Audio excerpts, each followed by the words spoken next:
Order, order. Sir John Joseph to move the motion.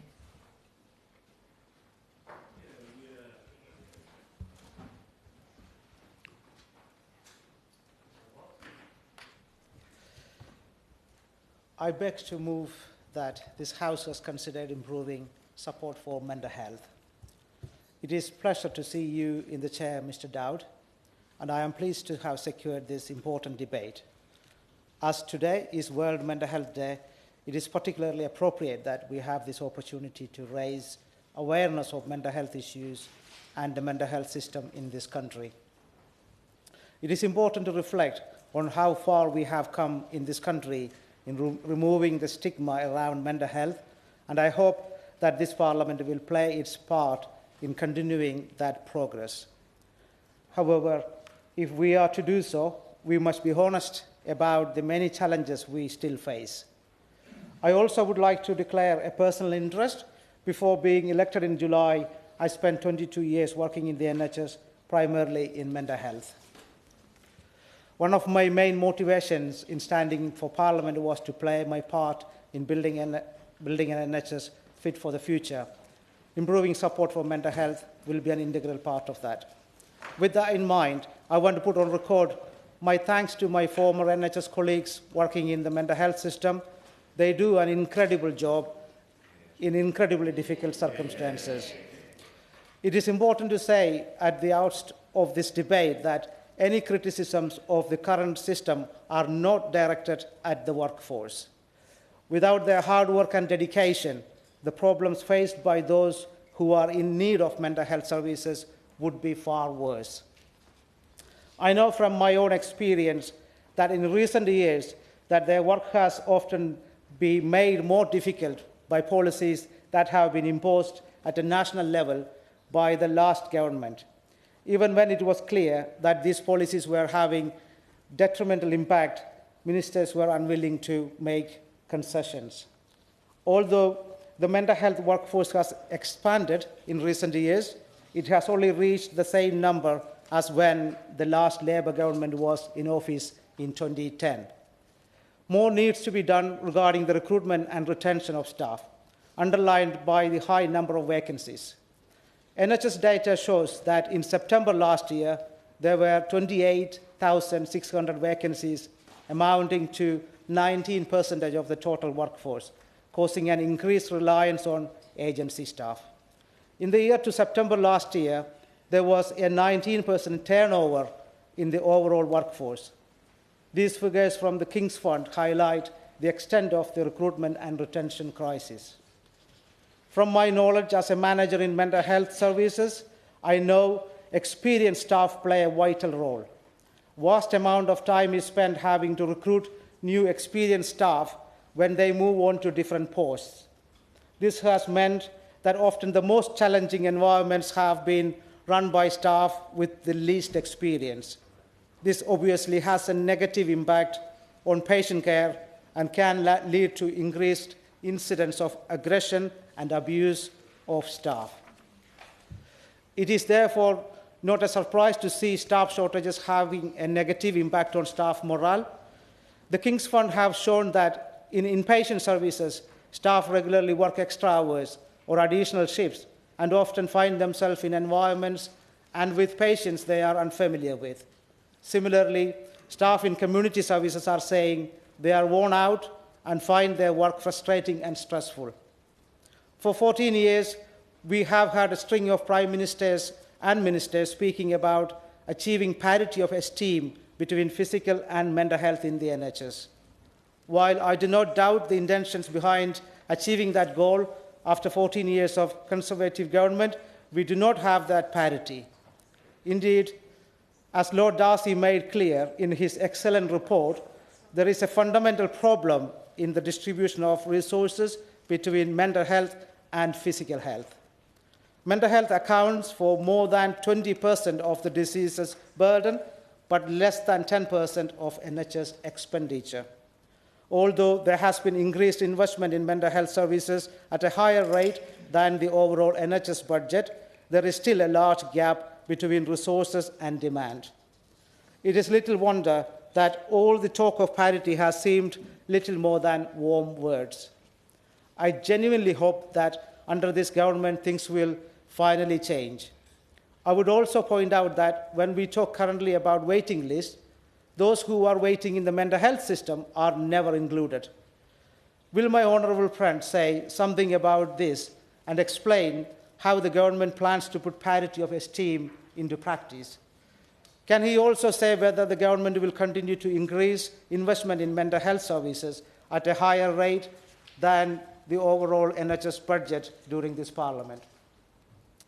Lord Darcy's recent report says there are around 3.6 million people who are in contact with mental health services, and in April of this year, there were around 1 million people who were waiting for mental health services. Again, as Lord Darcy makes clear in his report, it has become all too normal to have to wait a long time to access mental health services. The NHS own data shows that in April of this year, 10% of people who had been in contact with the mental health services and were waiting for their second contact in adult community mental health services had been waiting for at least 116 weeks. All the evidence indicates that today we have a mental health system that is overstretched and under-resourced.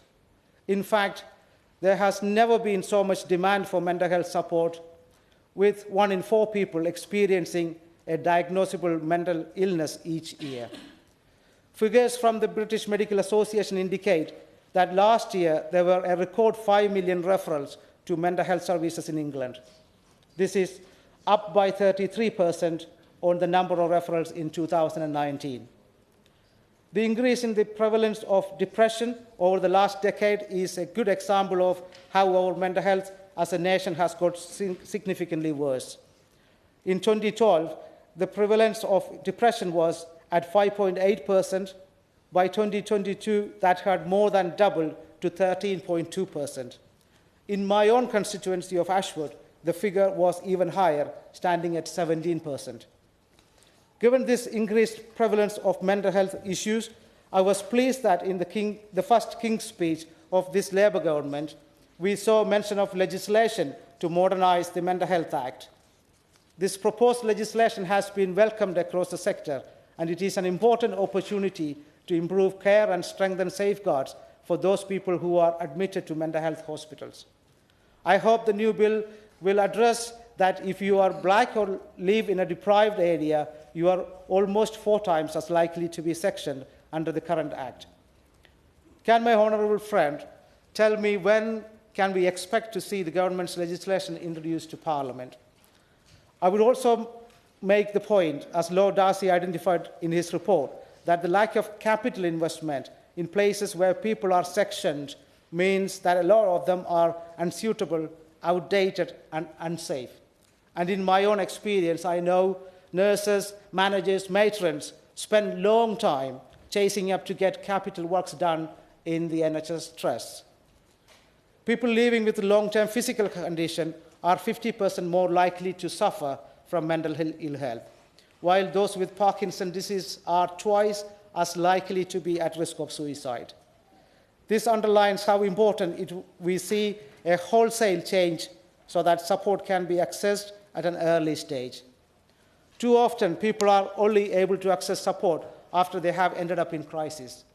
NHS figures show that in July, there were just over 40,000 new urgent, very urgent or emergency referrals to crisis care teams. At this point, the treatment they receive is not only more intensive for them as patients, but it is also more costly for the NHS. Because people find it so difficult to access mental health services, explains why we are seeing increased numbers of people who require support ending up being admitted to accident and emergency department. To illustrate this, I would use the example of my own ICB in Kent and Medway, which has recently launched several safe havens. These provide support for anyone in mental health crisis. They have helped to reduce the number of people who are experiencing mental health crises who seek support by going to hospital emergency department. In my constituency, there is not a safe haven yet. It may explain why the William Harvey Hospital in Ashford receives one of the highest rates of individuals presenting with primary mental health needs at an A&E in the area. I welcome that plans are underway to have a safe haven at the hospital in the near future. When patients do end up in hospital, there are significant difficulties in getting them a bed. This is a challenge in Kent and Medway, but across the rest of England, the picture is not dissimilar. The Royal College of Psychiatrists recommends a maximum occupancy of 85% of beds for mental health patients. However, between April and June, of the 444 beds, mental health beds in Kent and Medway, there was an average occupancy rate of 91.7%. Across England, the average occupancy rate was 89.9%. Then there is the issue of discharging patients. When they are clinically ready to leave hospital, there is often nowhere for them to go. This leaves them stuck in hospital, causing blockages in the system. In my own experience, several working hours are spent by nurses, doctors, managers, matrons, directors, just looking into moving people out of hospital when they should be focusing on patient care. I believe that more appropriate housing must be built, which is open for people leaving hospital. I would urge the Department of Health and Social Care to work across government so that as this government introduces its planning reforms, this is taken into consideration. Just as we have seen an increase in the number of adults being treated in hospitals for their mental health, the situation is the same for children and young people. A recent report from the Education Policy Institute shows that the number of young people being admitted to hospital had increased by a fifth between 2017 and 2023. As the report indicates, this suggests that more young people are reaching a crisis point and experiencing multiple admissions. But the evidence also indicates that a large number of young people are not getting the necessary mental health support. A survey for Young Minds revealed that at least 60% of children who are considered to have a diagnosable mental health condition had not had contact with the NHS. I would also refer to reach from the Maternal Mental Health Alliance, published last week, showing that more than 20% of women will face mental health challenge either during their pregnancy or in the perinatal period. It is clear from this research that many women struggle to access support, particularly those from racialized communities, young mothers, and those experiencing domestic abuse or living in poverty. We know that intervening early to ensure people are kept in good health is not better for the individual, but it also tends to be far less costly. However, until now, efforts to prevent mental ill health have been severely underfunded, and they have not been given the priority they deserve. I hope that we will see a marked change in approach under the government. And with that in mind, could I ask my honourable friend whether there will now be a greater priority given to community-based support for mental health services? I hope that he would agree that the easier it is for people to access mental health service locally, whether that is in a traditional health setting or through more informal drop-in services, the quicker they will be able to get the treatment they need. For children and young people, could my honourable friend update us on government's plans for young future hubs? These open access drop-in hubs will be an important step in providing community-based mental health support for children and young people. Could I ask him to say something about their rollout? Could I also ask him about our manifesto commitment to introduce a specialist mental health professional in every school? This will be important in helping to identify mental health conditions early on, so that they can be prevented from developing into more serious conditions in later life. Can I ask whether this will also include access to counselling? The research from the British Association of Counselling and Psychotherapy indicates that children whose mental health difficulties are initially too complex for lower intensity interventions, but are not complex enough to be referred to higher intensity interventions, such as child and adolescent mental health services, can easily miss out on the mental health support they need. Instead, they could be helped by forms of provision like counselling. All the evidence shows that being active helps with your mental health. Helping people back to work will also help to grow our economy. Lord Darcy's report identified that there has been an increase of around 800,000 since before the pandemic in the number of people who are economically inactive, with most of this increase being accounted for by people with mental health conditions. I welcome the government's new initiative to work across departments and create links between long-term unemployment and health. I also hope the government look to reform the benefit system, ending the blame culture identified by the Secretary of State, so we can treat people with mental health problems with dignity. I welcome the greater emphasis that ministers have said will be put on prevention of illness. I hope that my honourable friend will be able to reassure me that will also apply to mental health. As the Mental Health Foundation has said, there is a clear evidence the place and circumstances in which people are born, grow, study, live and work have a powerful influence on their mental health. Therefore, there must be a fundamental reform in the way that we deal with mental health. We should be addressing the complexity of interactions and relationships and how they affect individuals, families and communities. Rather than starting from the point of looking to treat mental health, the emphasis should be on creating a society that prevents mental ill health in the first place. Beginning with the central government, I would like to see a coordinated approach taken to developing policies that are effective for protecting people's mental health. With that in mind, the priority that this government has already given to cutting pollution and building high-quality houses is to be welcomed. I also welcome the proposed pre-watershed junk food ban and the steps ministers are taking to create a smoke-free society. Going forward, I would like to see greater cross-government working to address the social detriments of our mental health. In the coming months, the government is set to publish its 10-year plan for the NHS.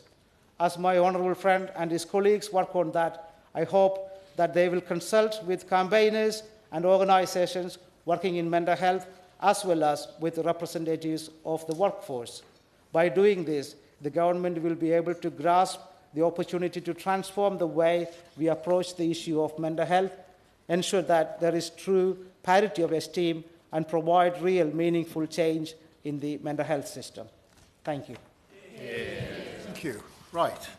It's clearly a just okay. Sit down, please. It's clearly a popular subject, and there are lots of people who've indicated previously that they wish to speak, and there are obviously people who wish to speak who haven't indicated that they wish to speak beforehand, and of course there are going to be people who want to intervene.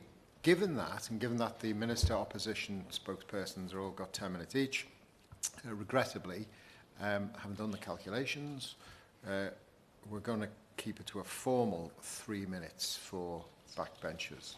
Is that that's clear? And you'll be able to see it on the screen, and regrettably I will have to cut you off in your prime if you go over the 3 minutes. So just bear that in mind, please. Sorry for the tutorial, but it's worth having it, I suppose. So please, Bob, if you do want to speak. So the question is that this House has considered improving support for mental health. For mental health. Helen Maguire. Thank you, Chair. It's an absolute pleasure to serve under your chairmanship in what is my first time speaking in a Westminster Hall debate. And thank you for the member for Ashford for securing this important and timely debate on World Mental Health Day and for speaking so well. So mental health can affect any of us at any time, young or old, and unfortunately too many people simply don't get the support that they need. And then some go on to take their own lives. Personally, husbands of two friends of mine, a friend's brother, and a friend have taken their lives, destroying families who are left behind figuring out how to cope. Since becoming the MP for Epsom and Ewell, I've been shocked by the lack of mental health support, but also amazed at the ingenuity of local residents to provide it in its absence. So I had the pleasure of meeting Charlie Moore the other day, a Surrey female firefighter, and founder of an all-female support group in Epsom and Ewell called Grow and Glow. She had a mental health crisis last year and found it very difficult to access support. She found many mental health groups for men, but she couldn't find any specifically for women, so she set one up. I was also very proud to meet two mental health charities the other day that were recognised at the BBC Surrey and Sussex Make a Difference Award last week. In my constituency, We Power On, which is a men's mental health walk and talk support group, which is set up by Chris Waller, after he and his friend reconnected during lockdown and discovered they were both struggling with their mental health. And he won the Bravery Award, and he takes people out at the weekend, walking on the lovely ups and downs and sharing their experiences. Joe's Buddy Line was set up by Ivan Lyons. He won the Community Award. He's also a constituent. And Ivan's son was an award-winning radio producer on Capital Radio. Sadly, in 2020, Joe took his own life. And through Joe's Buddy Line, Joe's family are advocating for mental health to be treated as equally and seriously as physical health. And the charity provides mental health support, advice and resources for schools. And they're encouraging schools to put a mental health policy in place in every single school, giving teachers the support that they need to support the young people of today. And what they've highlighted to me is that currently it's not a statutory requirement for a school to have a mental health policy. Such policies would foster a whole school approach. So today I'm calling for a statutory requirement for all schools to have a specific mental health policy. In conclusion, too many people are simply suffering and too many lives are being lost. Yet some of this is preventable. Early intervention and prevention are absolutely key. And first of all, to ensure that our young people get the support that they need before they reach crisis point, we need to equip them with the tools that they need to build resilience to cope with today's modern life. We must ensure that no one feels alone in their mental health journey, and we need to normalise the conversations about how we are feeling mentally. So I'm absolutely proud that in my constituency, individuals like Ivan, Chris and Charlie are taking the initiative to champion mental health, support for everyone, and filling in the gaps that they've identified in the services. Let's also not forget mental health... Sorry. Thank you. It's a very, very sensitive subject. Please sit down. It's a very, very sensitive subject, and I don't want to have to stop people in mid-flow when they're talking about a very, very sensitive issue. It sounds rude. So I'd exhort you, please, to keep to the 3 minutes. It's regrettable. It's a very important subject. But please keep to the 3 minutes, because I don't want, I reiterate, in such a sensitive subject, to cut people off at a very sensitive point. So, Tony Vaughan. To serve under your chairship. Firstly, I want to pay tribute to my honourable friend for Ashford for not only securing this debate, but also for his tireless and dedicated work as a mental health nurse in the NHS and matron. Thank you for your service. Your analysis of the problems and the solutions was masterful, and Parliament is all the stronger for having your expertise and experience here. The issue of mental health support is a policy challenge that goes beyond party political lines. Any civilised society is judged on how it treats its most vulnerable. The state of our people's mental health in our nations is incredibly concerning. As a former trustee of South Kent Mind in my constituency of Folkestone and Hythe, I've seen the downward trajectory in people's mental health outcomes, particularly in deprived areas, and how mental health services are increasingly under strain. And I want to pay tribute too to the incredible work done by South Kent Mind, who provide invaluable advice and run well-run and attended classes such as cookery and exercise classes that provide local people with a sense of community, togetherness and support. Statistics from Mind have laid bare the reality. 1 in 4 people will experience a mental health problem of some kind in England each year, and 1 in 6 people report experiencing a common mental health problem like anxiety and depression. People reporting self-harm went up by 62% between 2000 and 2014, and people reporting suicidal thoughts within the past year went up by 30% between the years 2000 and 2014. So undoubtedly people's mental health in this country is deteriorating, and we know that some groups are more likely than others to be impacted by mental health problems, that the LGBTQIA+ community, British people and women aged 16 to 24. There are several reasons behind the steep increase in suffering. The giant evils of inequality and austerity which have ripped the heart out of our communities. Unemployment and poor housing still plague people's mental health just as they did in the age of the Victorian workhouse. And then there are the recent phenomena such as the rise in social media, creating unprecedented pressures on young people to look a certain way, and the decline in physical health in our communities, especially in deindustrialised areas. As a society, we say one suicide is too many. we say we want to remove the stigma around mental health. But as we know, the stigma festers in too many houses, homes, offices and sports clubs, particularly with men and boys for whom talking about your feelings or being seen to be vulnerable can be perceived as weak or embarrassing.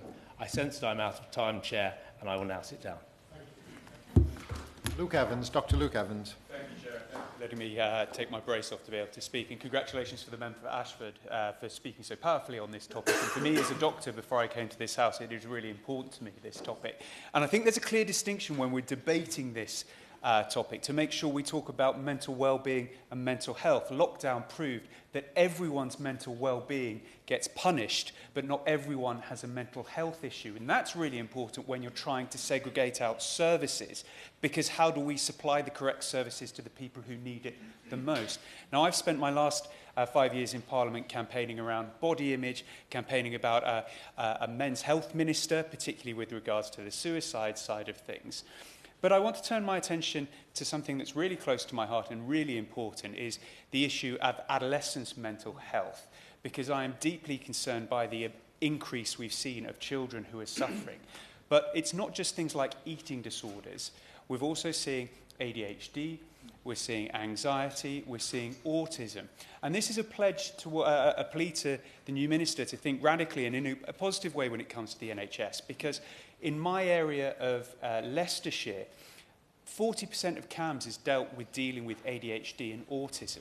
That means that actually that takes a lot of pressure away from the kids who are self-harming, who have eating disorders or have significant serious depression or psychosis. I think there's a radical solution to pull out education and health and pull them together, to pool these services as specialisms. That would build on the work that the last Conservative government did about having representatives in school and mental health workers, and allow freedom for the GP and the CAMHS to concentrate on what they need to deal with. Of course.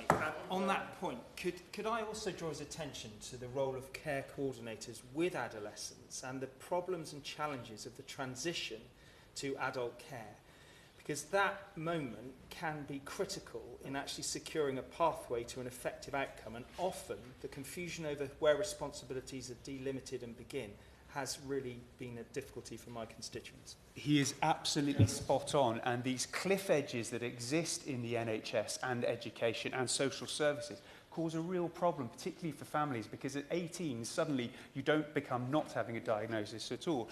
But the reason I think it's so important to pull these areas together, it allows us to stratify the way we use our resources, because it is limited, and we know health costs will continue to go up and continue to spiral. So I urge the Minister to have a think about potentially creating almost a national send service that would pull education and health experts together, releasing schools, relieving GPs, primary care and secondary care with the specialists. Because now that we have the setup of the ICBs, there is a scope to be able to do this regionally across the 42 areas. I think it's well worth thinking about pooling those resources together, because you get specialist help and identify early, as the member for Ashford said, identifying people early means they won't end up in these crisis positions in the first place, which brings us back to preventative care in the first place. So we can identify those who are having problems with well-being and those who have problems with mental health issues. And for me, that's at the crux of what we need to do. How do we pool the resources in a way that's sustainable for the taxpayer, most importantly, sustainable for the service users and the service providers, the children, the adolescents and the staff who have to cope with some of the most difficult problems? So I leave that with the Minister. Abbott. Your chairmanship this afternoon, and may I also thank my honourable friend for securing this important debate on World Mental Health Day. Sitting in this room today are members from every corner of the country and from all sides of this House, evidence that the mental health crisis is undeniably a national one. But Chair, my constituents in Ipswich under the Norfolk and Suffolk Mental Health Trust, NSFT, suffer a particularly desperate service in an already broken system. Since its creation in 2012, the NSFT has been, and arguably still is, the worst performing mental health trust in the whole country. It was the first mental health trust to be put into special measures in 2015 and was then put into the NHS Recovery Support Programme when the body was set up in 2021. We're almost entirely accustomed to the slew of reports that find the trust requires improvements or is inadequate. but time does not allow me to give a detailed overview of the litany of failures that brought us to this point. However, there are key tenets to this scandal. Firstly, there is the scandal of the perhaps euphemistically named unexpected or avoidable deaths. The 2022 CQC report found there was 155 of these in the over 2 years preceding the report, and the NSFT's own Learning from Deaths report admitted to 418 unexpected unnatural deaths in a 4-year period. Many of these deaths were entirely avoidable suicides, some while directly in the NSFT's care. These numbers, even taken at face value, is unfortunately hard to do given the Trust record, are emblematic of what my honourable friend, the member of Norwich South, aptly called the slow-motion disaster of mental health care. Secondly is the cruel detail of unrecorded or unaccounted deaths. This led to thousands of people falling through the gaps, left off official statistics, totted up retrospectively as if they were a run-of-the-mill glitch in the system. The dead dehumanised, lost and buried in spreadsheets. And it is not right, Chair, that after facing allegations as serious as the NSFT has faced, that it should be allowed to mark its own homework on this. But with a new government comes an opportunity for a new approach, and could I then therefore ask the Minister to meet with me to discuss a pathway to justice and change in Suffolk's mental health services? Because this is the crux of the debate. The families who have suffered so much deserve justice, and all of my constituents deserve change. They're both inseparable. We simply cannot have one without the other, and there is no time to waste in delivering. Thank you. Mark Ferguson. Thank you, Mr Dowd.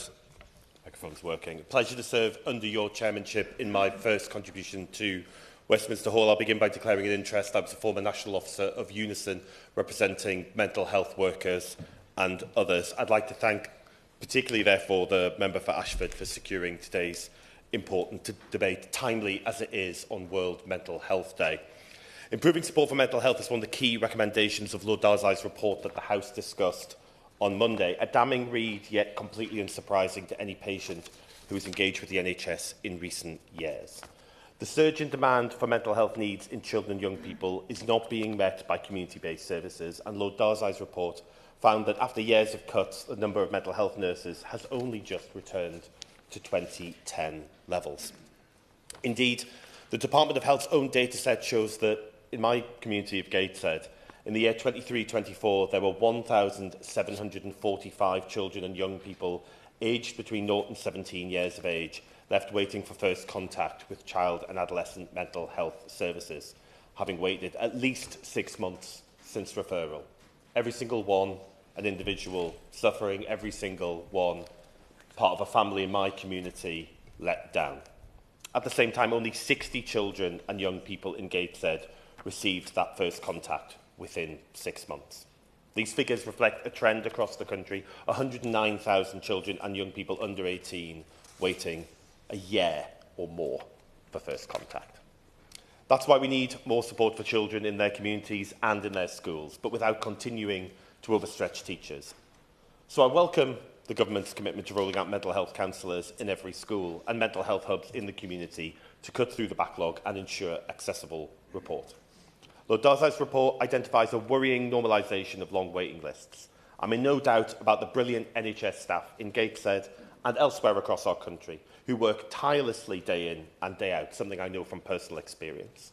It's not their fault, not the fault of mental health workers, nurses or GPs, but unfortunately the fault of a decade of austerity and top-down reorganisation of our NHS.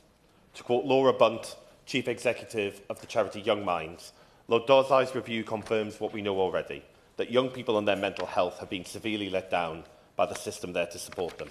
It is our opportunity and our responsibility to put that right. Thank you. Dr. Lawrence Sullivan. Thank you, Mr Dowd, and it's a pleasure to serve under your chairmanship.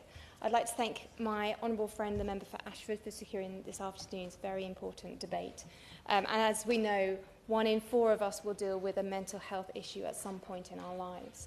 As is the case across the country following a decade of underinvestment, which has just been referred to, my constituents in Gresham are concerned about the difficult time to access the right support in good time without waiting on waiting lists for years.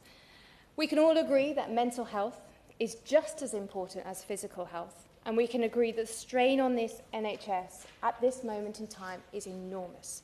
The system is very close to breaking point. If the system is close to breaking, so are our young people. The lack of open access, universal provision, which I think was touched upon by the member opposite, about having a safe place to discuss mental well-being so that we prevent those then needing further additional help. In Gravesham, we are fortunate to have the Elliott Holmes Memorial Fund, a community interest company that aims to give direct access for counselling for young people in Gravesham. And at the moment, there are no people on the waiting list because they are being seen by dedicated counsellors. Based on national statistics, 1,200 young people in Kent, or in Gravesham, I should say, between the ages of 13 and 19 are struggling with their mental health. But this fund has seen 271 young people since 2022, and I'd like to place on record my thanks for them for providing a space for their young people's issues to be heard.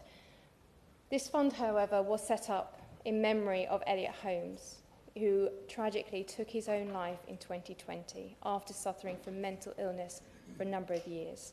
And after his passing, his family set up this fund to try and prevent other young people from that path. And I'd like to thank them for that. I know that this government is committed to addressing the mental health crisis that we are currently facing, and I'm pleased to see that in the King's speech included specific mention to legislation in form of the Mental Health Act. And particularly, I would be very pleased to hear what further things that we can do to prevent this deepening, worsening crisis. So thank you for your time. Shaukat Adam. Thank you very much, Mr. Speaker. Say it's a privilege to speak under your chairmanship, and I concur with everybody for my right honourable friend from Ashford to securing this very vital debate. I just want to touch upon something you said about ethnic minorities. According to all the information that we have, people from all ethnic minorities are detained much higher than any other people in mental health, according to since the Mental Health Act. Furthermore, they have the worst experience and the worst outcome too. So would the Minister please look into this issue and see our fantastic healthcare workers, whether they're also in the education sector and also in the health service, look into this vital issue, and they are culturally sensitive on dealing with people from ethnic minorities. Thank you. Rachel Maskell. Thank you, Mr. Dallas. It's a pleasure to see you in the chair. And I think we all agree that the honourable member for Ashford gave an incredible speech in introducing this debate, as all contributions have been. I want to just talk a little bit about York and the transitional approach that we're taking in the city, following the Trieste model, which is seeing a real transition in the way that the Health Secretary is describing from secondary care, which we know is just not able to cope with the capacity and demand that is placed upon it, into a more primary care and socialised setting, which is really transformative for the people in my city. Setting up community health, mental health hubs in my city. We've got one, we're going to have 2 more to follow, one working 24/7. This is a model which is co-produced, multi-agency, moving to provide open access support to help people manage their own mental health challenges, with interventions from health professions, social prescribing, peer support, and looking at issues around welfare support, debt and employment support, taking people that particularly feel so neglected because there just isn't capacity, particularly in the community outreach, into a space where they can get that support and to then progress on with their lives. It's centred around a cafe where people are encouraged to engage and talk, which is run by service users. So it is a wholly owned model, but is one which is incredibly successful.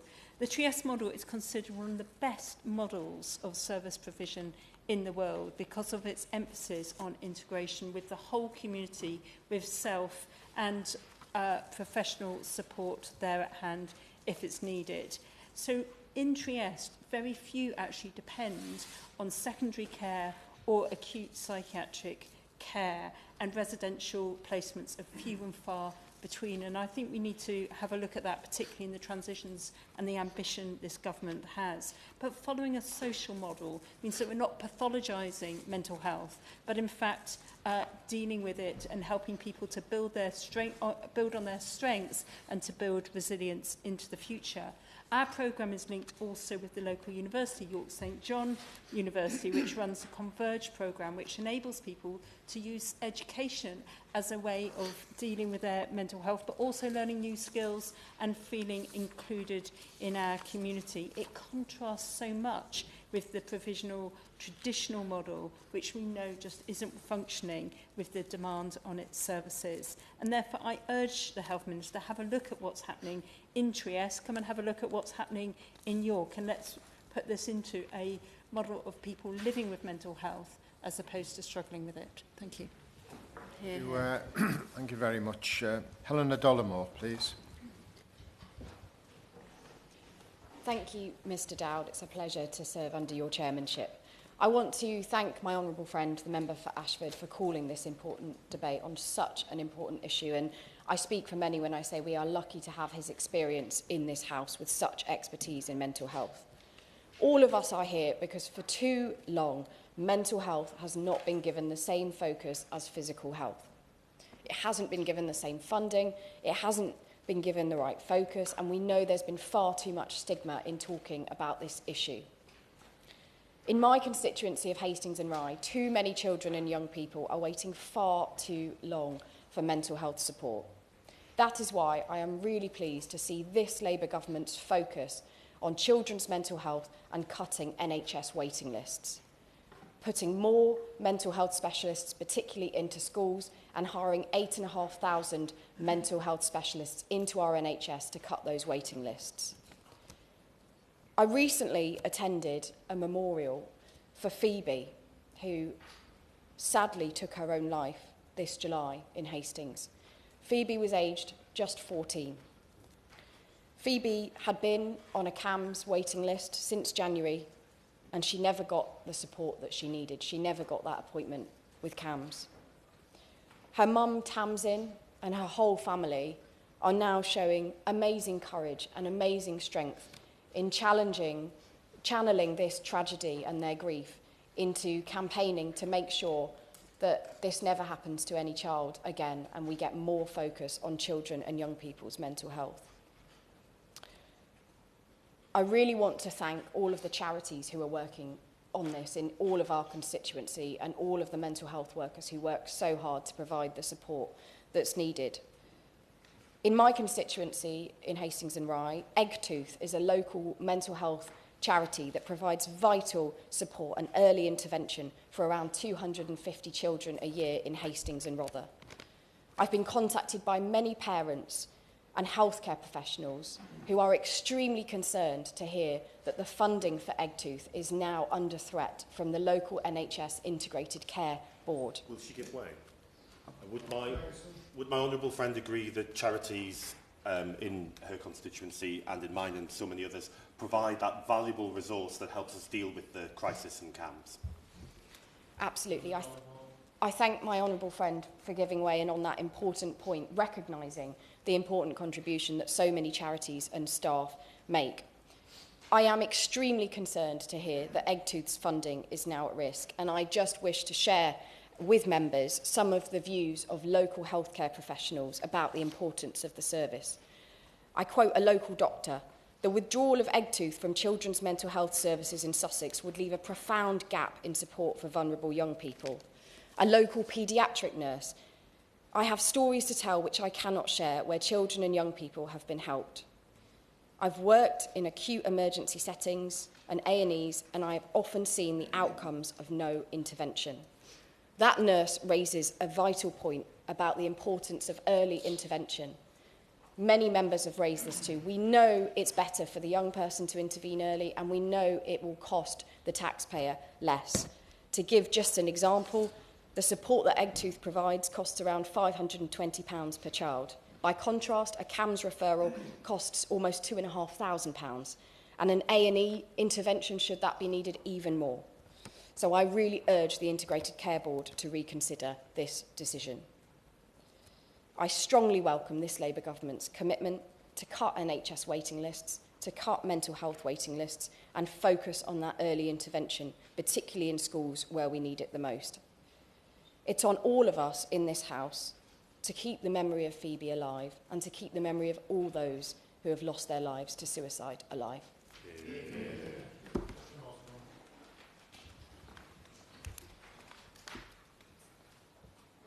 Thank you very much, Mr. Chairman. It's a pleasure to serve under your chairmanship. And can I thank everyone for their contributions, in particular the member, my honourable friend, the member for Hastings, in relation to one of her constituents, Phoebe, but also the contributions of many members across this chamber. This year's theme of World Mental Health Day links to safe and healthy workplaces. To safeguard mental well-being, while unhealthy environments marked by stigma and harassment can harm it. Poor mental health not only affects individuals and their families, but also leads to reduced performance, absenteeism and high turnover rates. So can I welcome this global campaign to challenge absenteeism and the impacts of mental health?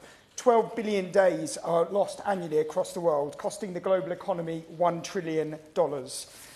In my own area, the NHS digital data in the House of Commons Library has shown that mental health provision is not sufficient. We are seeing increasing reliance upon primary care services and an inability of secondary care services to deal with the increased pressures. Across the three key areas linked to diagnosis for depression, 17.3% of residents in my constituency in Kent now have a diagnosis above the age of 60. Dementia is also a rising concern, with 24,000 people in Kent and Medway and nearly 1 million people in the UK experiencing dementia, which is a rising challenge. And as has been raised by my colleagues, concerns around mental health provision for young people, with 13 to 14,000 adults waiting for neurodivergent condition tests and ADHD services and autism CAMS referrals rising by some 600% in many cases. I welcome this government's commitment to mental health, both in the Darzai report and also in updating the mental health bill. But can I ask the Minister to review within that how we invest in mental health care and infrastructure alongside the Darzai report, with a mental health investment standard for capital spending and an urgent reflection around how we effectively provide and give provision to extra support for hospitals and other standards? Can we also look at how we look at hospital services to improve patient flow, with right care, right person initiatives being supported, including in Kent Police and other provisions, and specific and targeted mental health related discharge packages with support in home care, and also an expansion of psychological therapies for those with severe mental health. And lastly, I do welcome the intervention in schools with an increased provision of specialist mental health support. But can we also look at how we can utilise other approaches, such as my colleague has mentioned, to reduce waiting times for CAMS and the stress placed on parents with navigating an SEN system that is not fit for purpose? I think the government has made the necessary, correct and interventional steps that are needed to improve our health services, but a long journey remains ahead. Thank you. Simon Ofer.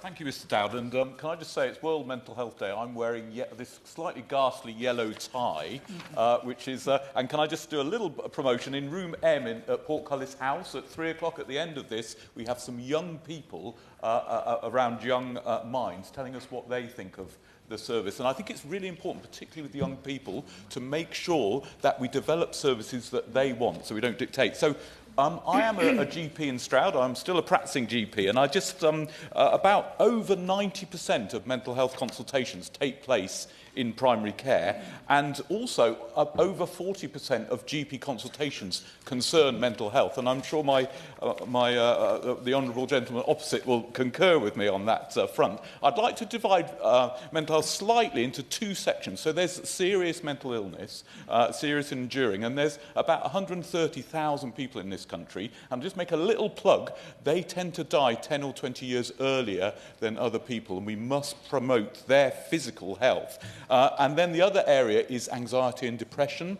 We have 8 million people in this country on antidepressants, on SSRIs. At least 2 million of them are trying to get off. And one of the things I'd like to really bring into my speech is we do need to make sure that we don't over-medicalise mental health. And I was quite pleased to hear what you were saying about mental well-being and mental health. We all get a bit pissed off sometimes, and that is normal for humans, and we mustn't conflate that with a mental health issue. So I think that's extremely important. Certainly. Can I just say how much I agree with what he's said in that remark, and whether there's a disagreement over resourcing and what's happened over the last 14 years, having the confidence to talk about building resilience and prevention so that people do not get to a point where they need a medical intervention must be our responsibility in this place. It must be our responsibility in our communities to talk about it such that we can get to some of the root causes which aren't always to do with socio-economic matters.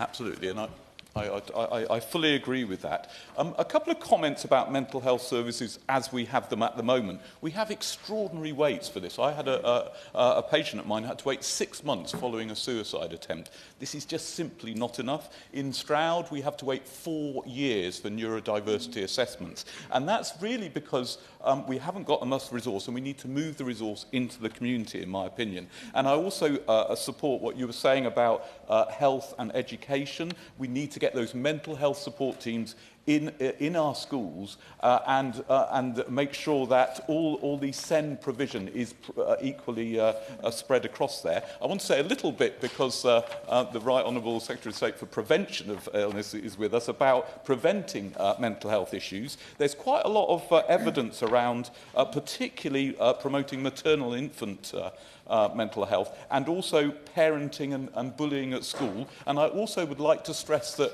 using arts and culture actually is an incredibly strong way of preventing mental health. So, and then a couple of other base things. So I was very impressed with my right honourable friend from York saying about the community basis of mental health treatment, because I think if you have a lower level, you don't need consultant-led care for many of these conditions, but you need support, and support can take place in the community at a much lower cost, but also really effective means. The CAMHS waiting list is appalling, as we know, and also we have a crisis with SEND in this country and delays in EHCPs. We don't have enough educational psychologists either. But I also would like to stress what you were saying about care coordinators and young people's social prescribers are very, very effective, and again tend to demedicalise what is something which can be supported in the community.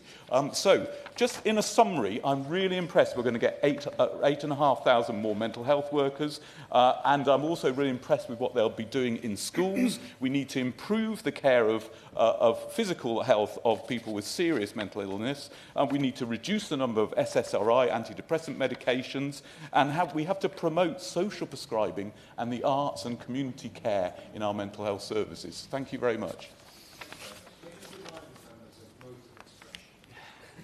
I'll be diplomatic. Sorry. I'll be diplomatic about it. Lola McAvoy.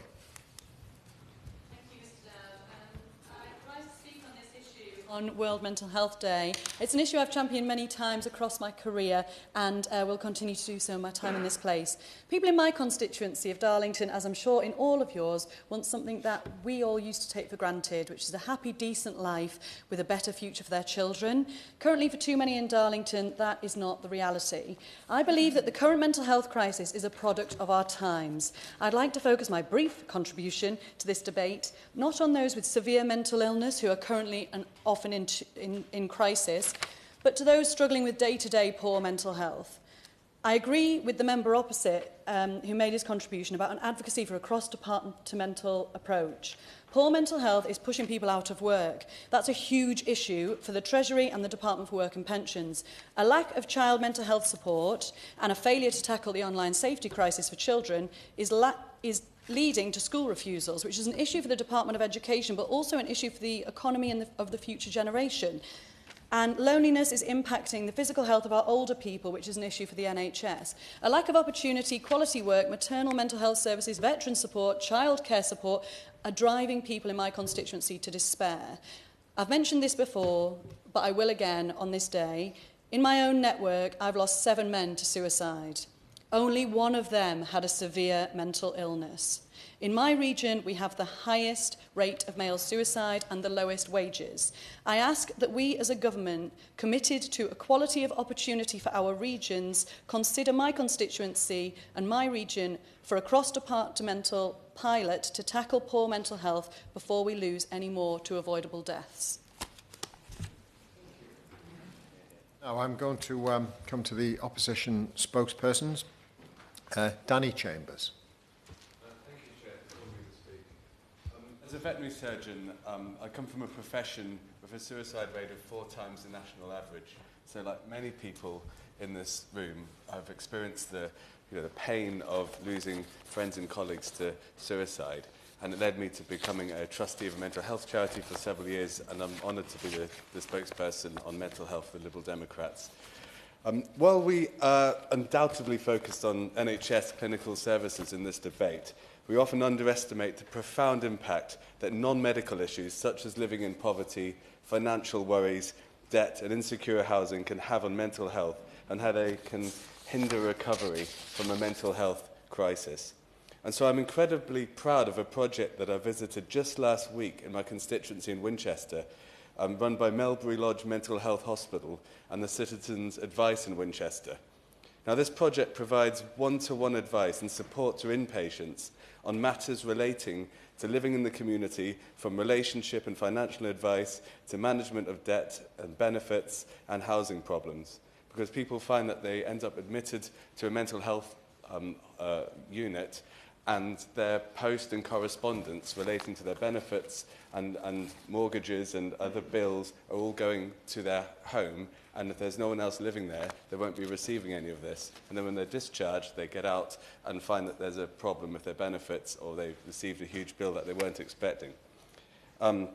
So amazingly, this Melbury Lodge and Citizens Advice team have demonstrated that for every £1 spent on this project, the NHS system avoids spending, on average, £14.06, which is a huge return on investment.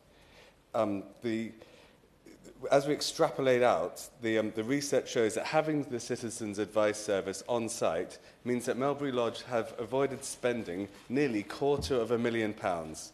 Now, this cost avoidance is achieved through shorter inpatient stays, fewer readmissions, reduced medication, and better engagement in community services. Now, this is a staggering amount of money that can now be spent directly on clinical care. So I'd urge the government to look at the results of this initiative with a view to rolling this out in other parts of the country, because it's good for patients, it's good for NHS staff, and it's good for the taxpayer. And I'm really excited that this project has been shortlisted for an NHS Parliamentary Award next week, and I'm looking forward to supporting them in person. But we need to also acknowledge the impact the lack of mental health care has on other public services. So when I go out with the police in Winchester, they tell me they spend between 40 and 50% of their time dealing with mental health issues in some capacity. And the Honourable Member for Hastings mentioned the cost of people in a mental health crisis who are often already on a mental health waiting list arriving at A&E. And certainly one of the biggest issues brought up to me by parents in Winchester is the huge delay in children who are waiting for diagnoses of ADHD and autism. So the Honourable Member for Ashford discussed already that the Darcy report acknowledged that 20% of the NHS disease burden is mental health issues. And, oh, yeah, sure, go ahead. Oh, sorry. Thank you, Mr. Dowd.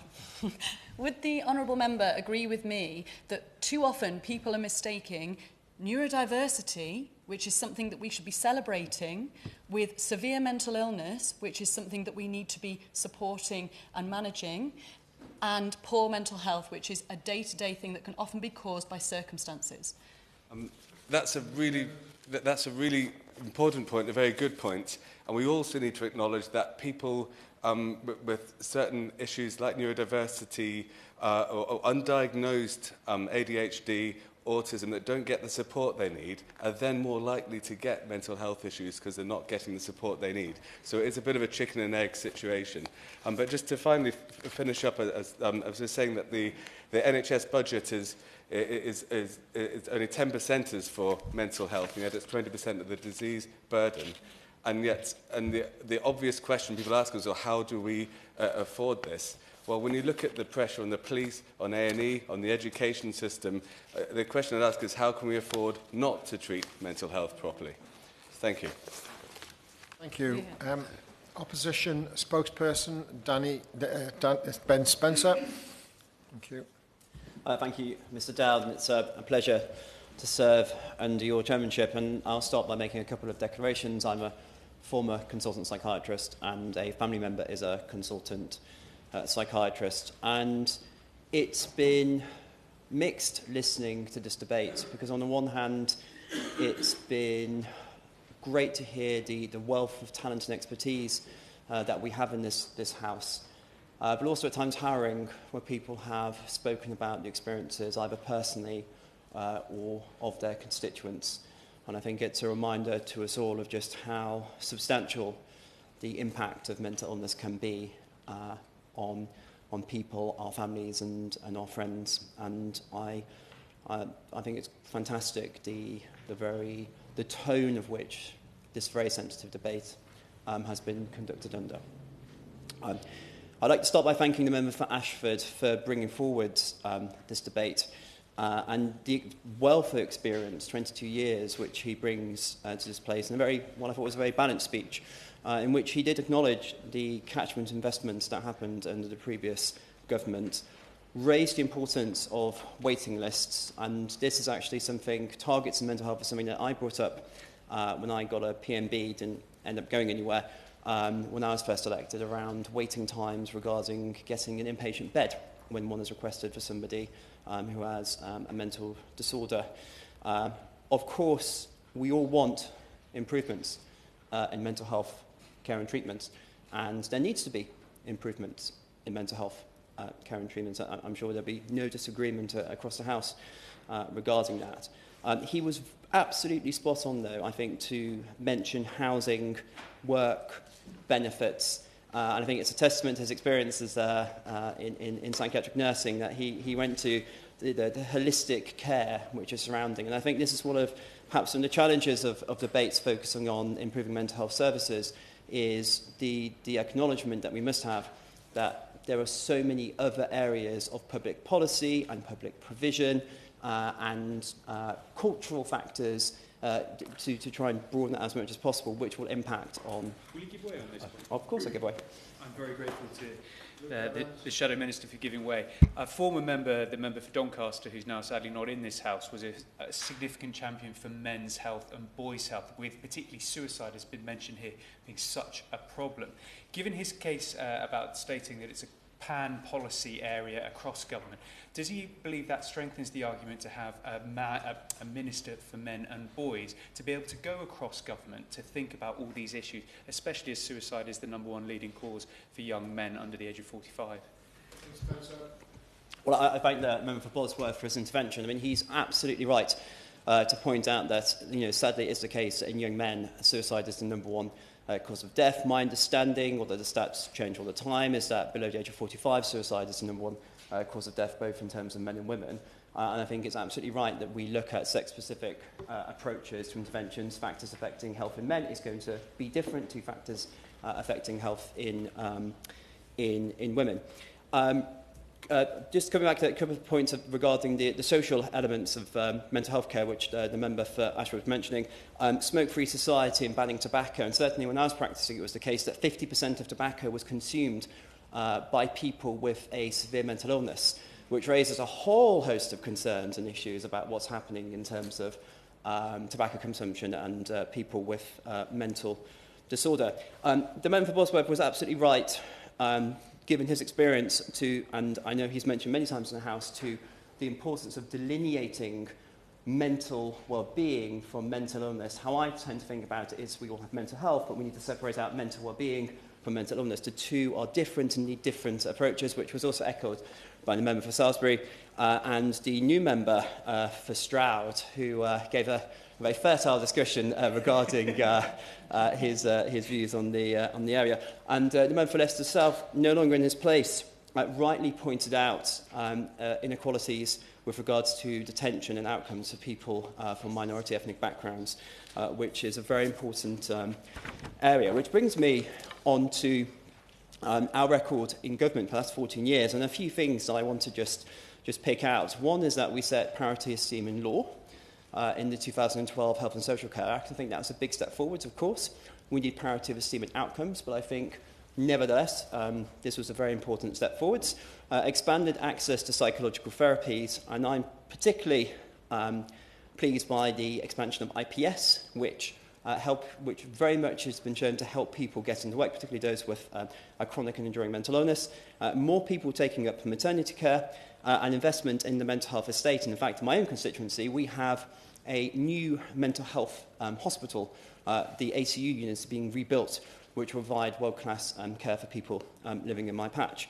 And perhaps most importantly of all, given the conversation that we've had today, is the decrease in inpatient and outpatient suicides, which we've seen over the years. Now, of course, I recognise that there'll be a variety of factors which are driving that, but I think this is something that does give, that we should be pleased that things are moving with regards to suicides in the right direction, although, of course, there is more to be done. Now, today's World Mental Health Day, and it is a very broad topic, of course, but I would, in my time, like to specifically focus on one area which, certainly in my former career, and I do think now is often neglected, which is psychosis. So people suffering from, particularly in terms of schizophrenia or bipolar affective disorder, which can be a very disabling illness and was responsible for quite a degree of disability and health concerns in the UK. Often debates such as these and debates in the media don't focus on psychosis, and I think a big component to that is regards to the stigma attached to it.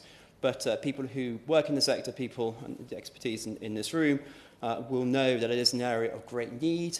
It's an area of great need in terms of community mental health teams and in terms of inpatient settings. The member for Stroud was absolutely right, and I'm glad he pointed out the 10 to 15 years of life lost following a diagnosis of psychosis. This is something that we absolutely have to fix.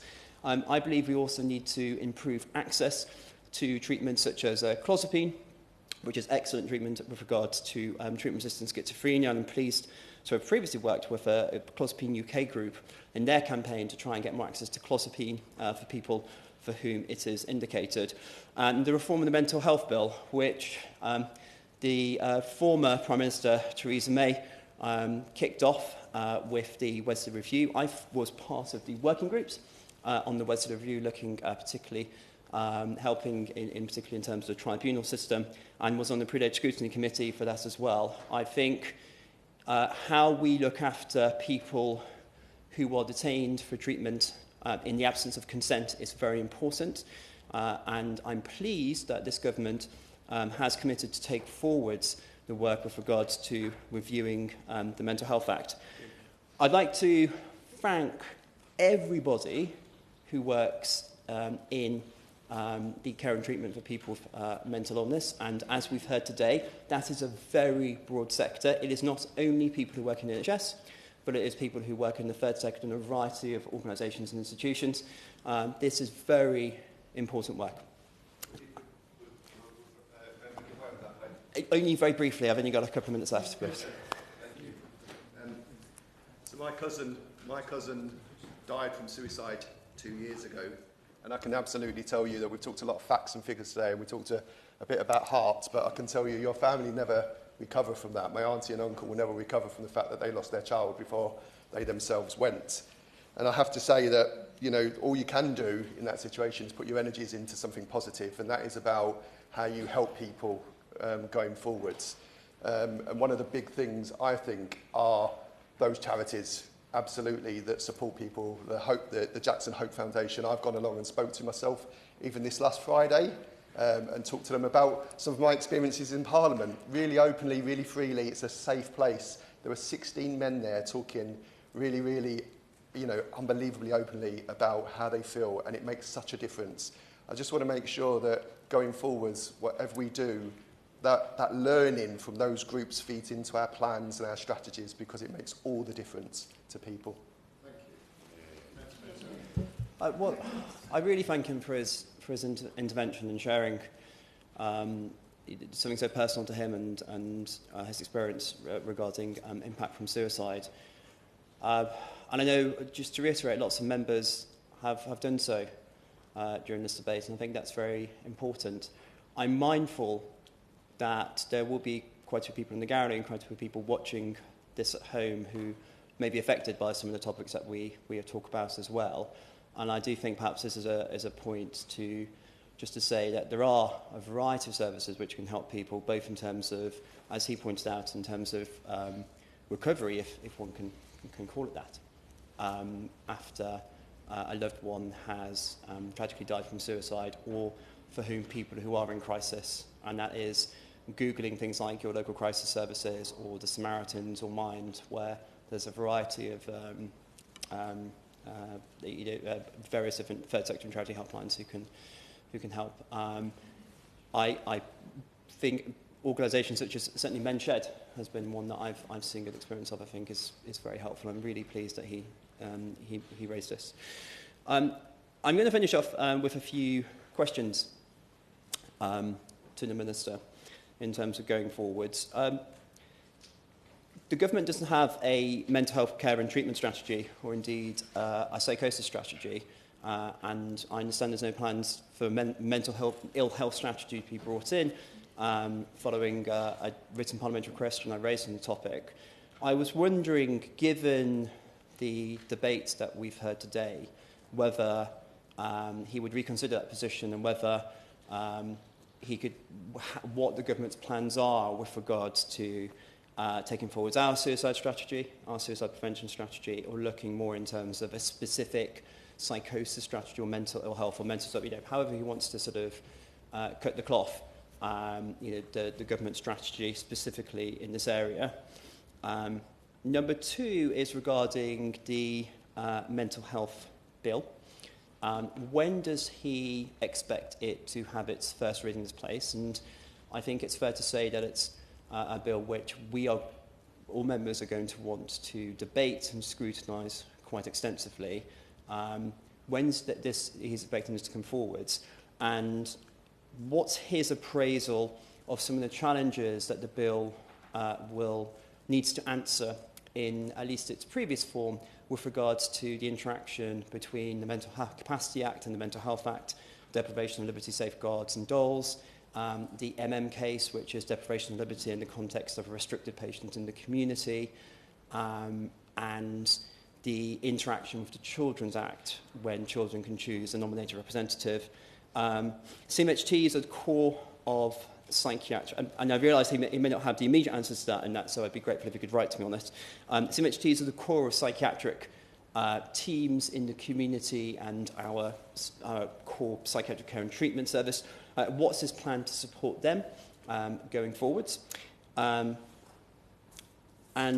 finally, and thank you for indulgence, Mr. Chair, what is his appraisal of the ICS system's commissioning of mental health services? The member, I think it was for Hastings or Rye, but I apologise if I've got it wrong, did mention about the challenges regarding care ICS and what's his appraisal in terms of the ICS's commissioning of mental health services and how they can be held to account to make sure that is being delivered. Thank you. Just before I call the Minister, I want to give the sponsor an opportunity at the end to wind up if you so wish. Minister. Thank you very much, Mr. Dowd, and it's a pleasure to serve under your chairmanship, and it's also a pleasure to respond to this debate on World Mental Health Day. I'm very grateful to my honourable friend, the member for Ashford, for securing it and for drawing on his long-standing experience of working in mental health care to raise so many really important points in this debate today. I also, as several others, including the Shadow Minister, have put on the record, want to reiterate my thanks to everybody who works in the field of mental health, whether that's a mental health practitioner or whether it's the very many volunteers who give up their time freely to help people who are facing particular difficulties in their life. Now, I'm taking this debate on behalf of Baroness Merron, who is the Minister for Mental Health. So apologies if I don't answer everybody's questions. I've taken copious notes, and I'm sure the powers that be sitting behind me have taken even more. And if we don't answer your points, then honourable members can expect to receive something from the relevant minister in due course, I no doubt. But in terms of the members who raised or made contributions today, I think it's been a great debate, and I want to thank the members for Epsom and Newell, Folkestone and Hythe, Hinckley and Bosworth, and indeed the honourable gentleman makes a really important point about the interrelationship between education and health in the whole sphere of special educational needs, autism and so on. And I want to reassure him and others that made this particular point that one of the beauties of being part of a mission-led government, where we've got 5 missions, one of them being the health mission, one of them being the opportunities mission, is that gives the opportunity for ministers to come and look at things in the round, to break out of the departmental silos. And I can assure him that on these issues, I'm having bilateral meetings with counterparts in the Department for Education on how we drive forward key elements of the health mission, but also the role that the Department for Health and Social Care can play in achieving the government's opportunities mission as well. So this work is taking place at a cross-departmental level. My honourable friend for Gateshead Central and Wickham, the honourable member for Leicester South, who isn't in his place, but he did make some really important points, particularly about the impact of the Mental Health Act on black and minority ethnic groups. I think, and the government thinks, it is shameful that under the current Mental Health Act, black people are 3.5 times more likely to be detained than white people and are 8 times more likely to be placed on a community treatment order. Our mental health bill will give patients greater choice and autonomy, enhanced rights and support, and we will ensure that it's designed to be respectful in terms of treatment, with the aim of eradicating these inequalities. And I wanted really to put that on the record because I think it's an important point that the honourable member made. My honourable friends, the members for Gravesham, for York Central, for Hastings and Rye, who made a really powerful contribution about Phoebe and also about her ICB, and I hope very much the ICB has listened.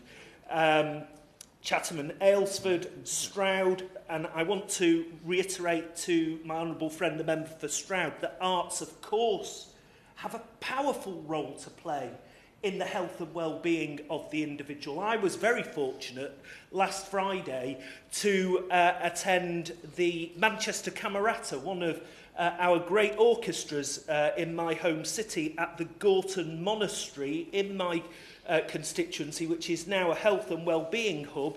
And as well as understanding the work they do, I also learned a lot more about social prescribing and also about their powerful listening service. I will give way. As an NHS physiotherapist working in Dudley, I know very well that with mental health, it's multifaceted and it just not affects one part of your life but everything. So it's sleep deprivation, it's about your diet, overeating, undereating, building relationships. Does the Minister agree that we need more care in the community, including first contact practitioners, social prescribers and counsellors in the community as first line of treatment? My honourable friend's absolutely right. And look, at the heart of the health mission and the shifts that this Labour government wants to see is that shift from hospital to community, from analogue to digital, and from sickness to prevention.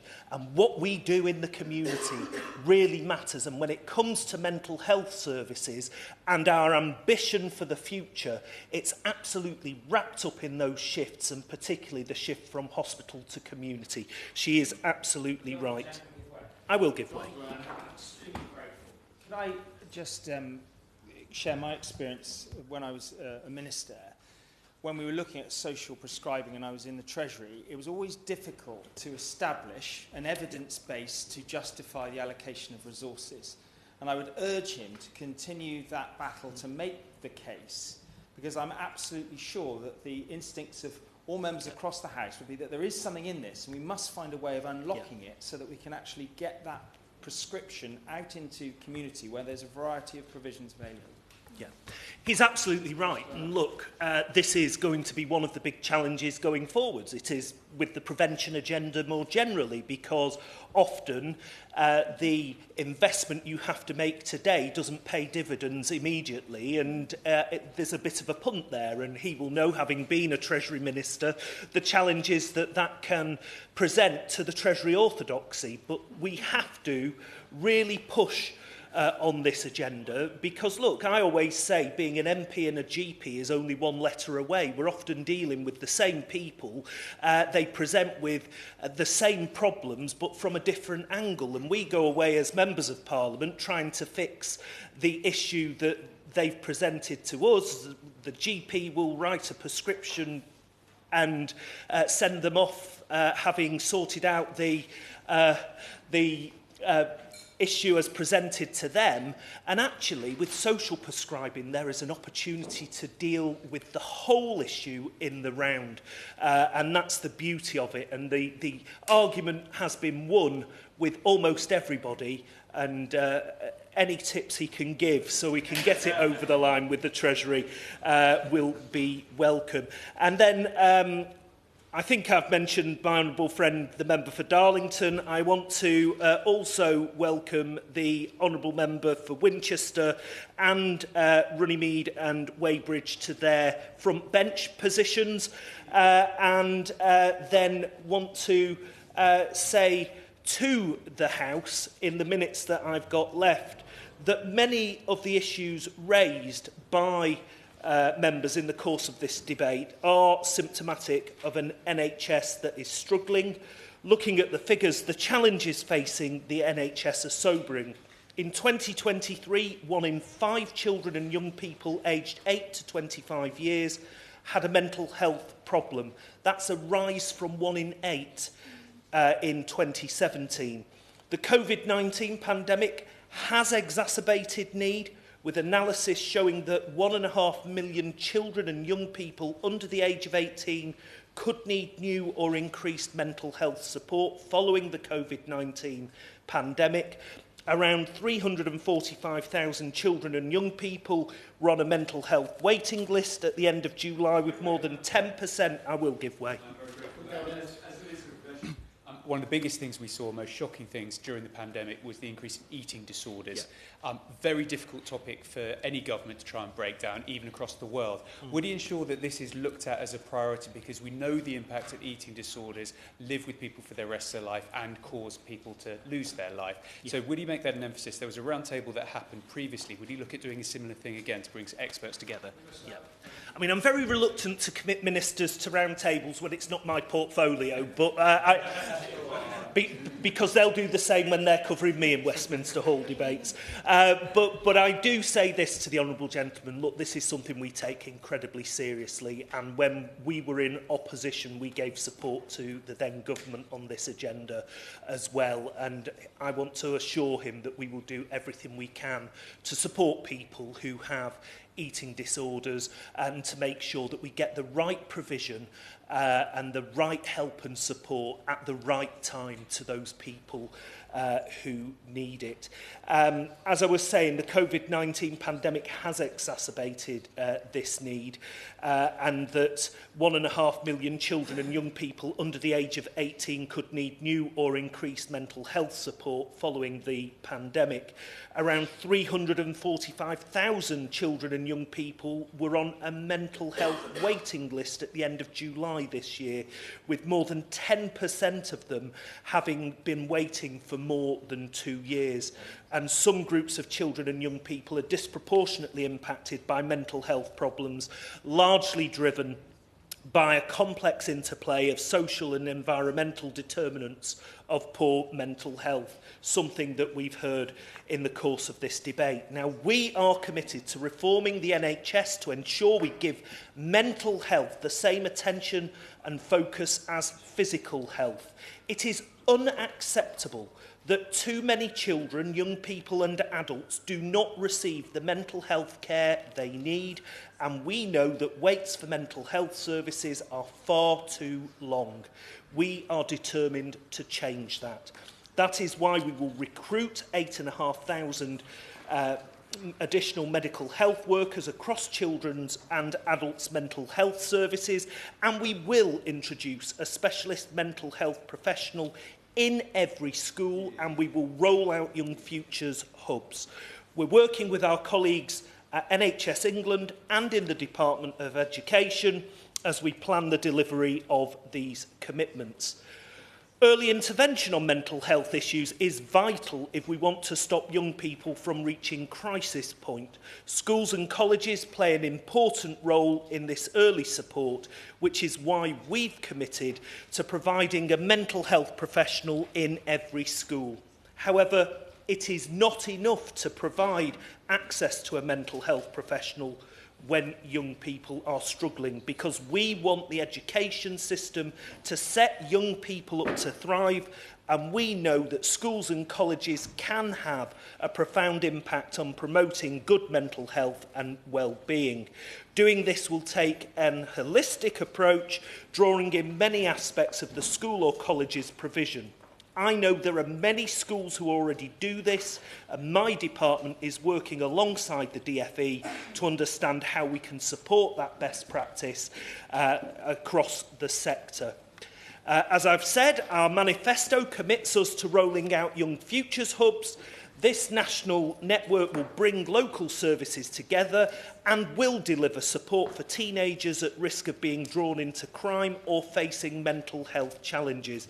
They'll provide an open access mental health support for children and young people in every community.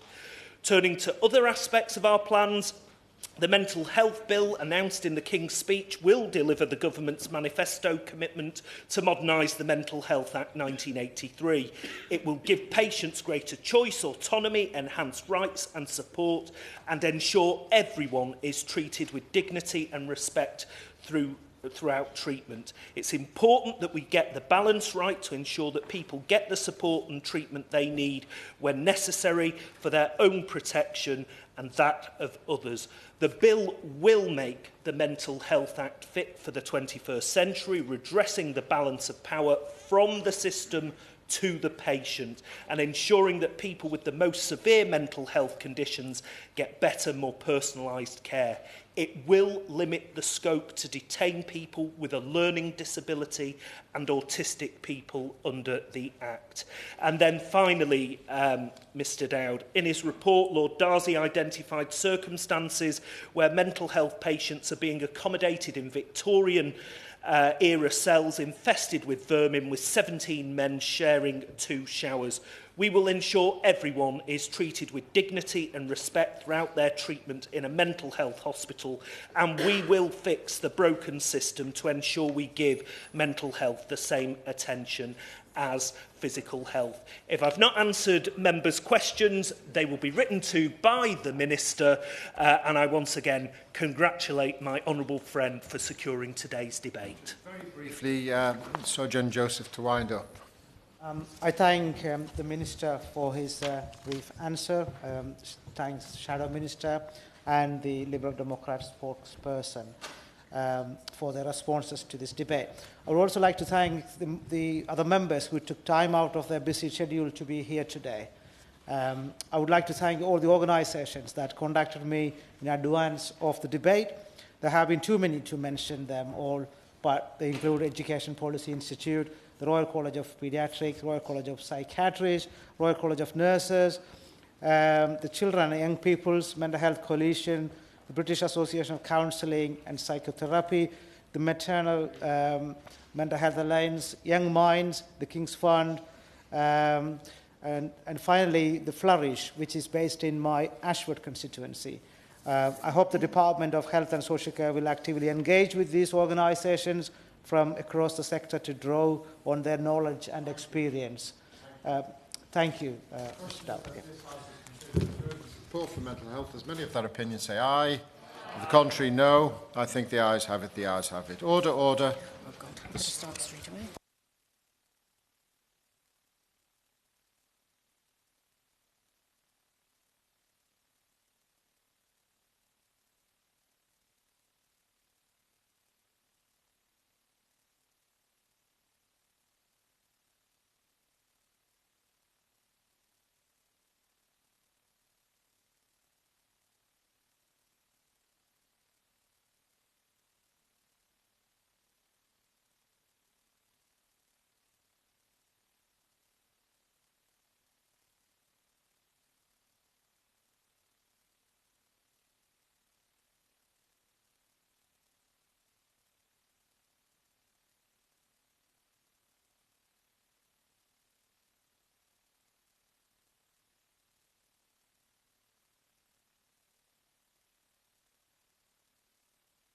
The motion.